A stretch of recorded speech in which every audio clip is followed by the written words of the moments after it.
Why? The resurrection is the one that is the most difficult for people to swallow. Yes.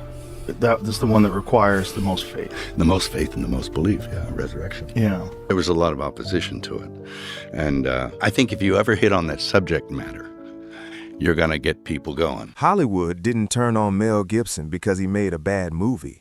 They turned on him because he touched the one story you're not supposed to tell. Not politics, not money, resurrection. And once you say that out loud in a town built on illusion, you stop being an actor and you become a problem. You know Mel Gibson, right? Legendary actor, director, the guy who gave us Braveheart, Lethal Weapon, Mad Max. Yeah, that guy. But here's the thing. He wasn't just making movies. He was stepping into something nobody told him about. Hollywood didn't just resist him because of budgets or scripts. No, they resisted him because he dared to touch the story of the resurrection. Yeah, Jesus rising from the dead. And that's not just a plot line. They hated it. Like, people didn't like that you were making it, it seemed like. Yeah, there was a lot of opposition to it. They hated it because it wasn't fiction. It wasn't metaphor. It was truth in the rawest form. And suddenly, the system, the so-called elite, the gatekeepers, the power brokers, they saw him as a threat. And you think, okay, that's a movie controversy, but it's bigger than that, much bigger. So what does it mean when an entire city built on illusion decides a man of faith is dangerous? That's exactly what Mel found out, and it almost broke him. Mel grew up Catholic, raised on faith, but life didn't wait for you to figure things out, did it? He drank, did drugs, chased the highs, thought he was invincible. Fame hit in his 20s, and suddenly, money, power, attention, it was title. You think you're steering the ship, but nah, it's steering you. And Hollywood? That wasn't just a place. That was a machine of people who play power games like chess pieces, and the stakes are your soul. Mel saw it early, and it shook him, so he did something most people wouldn't dare. He walked away, bought a farm, raised cows, grew vegetables, disconnected from the glitz, from the noise, from the system that wanted to swallow him whole. And while people thought he'd lost his mind, he was learning something bigger, something about life, about faith, about the real battle going on behind the lights. And what he discovered there? Well, it would change everything he thought he knew about Hollywood and himself. Hollywood isn't what it looks like from the outside, you know. People see the premieres, the parties, the glimmer. But Mel saw the undercurrent, the currents nobody talks about. It's like a city built on performance and illusions, but behind the cameras, behind the scripts, there's something else. People chasing influence, favors, control, like a game that never ends. And Mel, he's watching it all, thinking, wait, this isn't normal. He saw deals that made no sense, people acting scared for no reason, whispers about studios, about power, about who controls what and who sacrifices who. And he realized it wasn't just business, it was spiritual. There were forces at work, good and evil, tugging at people's hearts, using ambition as bait. And when you're in the middle of it, like he was in his 20s, it's easy to feel like the meat in a sandwich. So he asked himself, how do I survive this and still keep my soul? So Mel comes back after the farm, after the break, and he's different. He's seen the machine, he's lived outside it, and now he's ready to tell the story nobody else will. The passion of the Christ, the resurrection. And from the start, Hollywood recoiled. People weren't just skeptical, they were hostile. Producers, executives, critics, even some of his peers, all pushing back.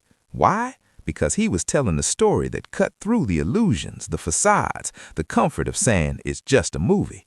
Nah, this was bigger. This was about life and death. The passion, well, I was struck by lightning on the last shot of the movie. About eternity, about a truth that shakes culture. And Mel, he didn't flinch. He took the abuse, the ridicule, the warnings, and he pushed forward. But here's the thing. The more he pushed, the more the system showed its teeth. And what it tried to do next? Well, even he didn't see it coming. Mel talks about the resurrection like it's real, because to him, it is. Who gets up 3 days after being murdered in public? Not Buddha, not anyone else, but Jesus. And that's the line in the sand. That's the moment where everything else stops mattering. Mel believes it fully, not because he blindly followed it as a child, but because he saw it in history, in life, in himself. Addiction, mistakes, moments where he thought he'd lose it all, He found a power greater than himself, and it pulled him back. And that's when it hit him. Hollywood can try to ridicule, to resist, to crush the message, but it can't erase that. It can't touch what's eternal. But the tension doesn't end there. Because once you see evil for what it is, once you see the forces moving behind the lights, you start to ask, what else is really going on that nobody talks about? And that's when Hollywood got weird. Mel talks about New York, you might get mugged. In New York, you might get mugged, or, they'll say F you, or, whatever. But in Los Angeles, it's kind of like they want to sacrifice you. But Los Angeles, he says, it's like they want to sacrifice you. And I know it sounds insane, but that's exactly what he saw. Whispers, glances, subtle power moves, people acting terrified for no reason, warning him where not to go, what to say, all of it.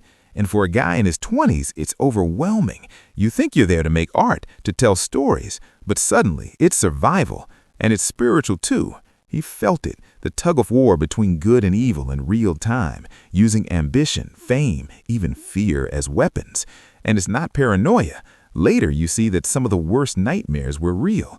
So the question becomes, if Hollywood is this dark, this manipulative, this almost alive in its hunger for control, how do you stand your ground without losing yourself? Mel's not just surviving, he's learning to live differently.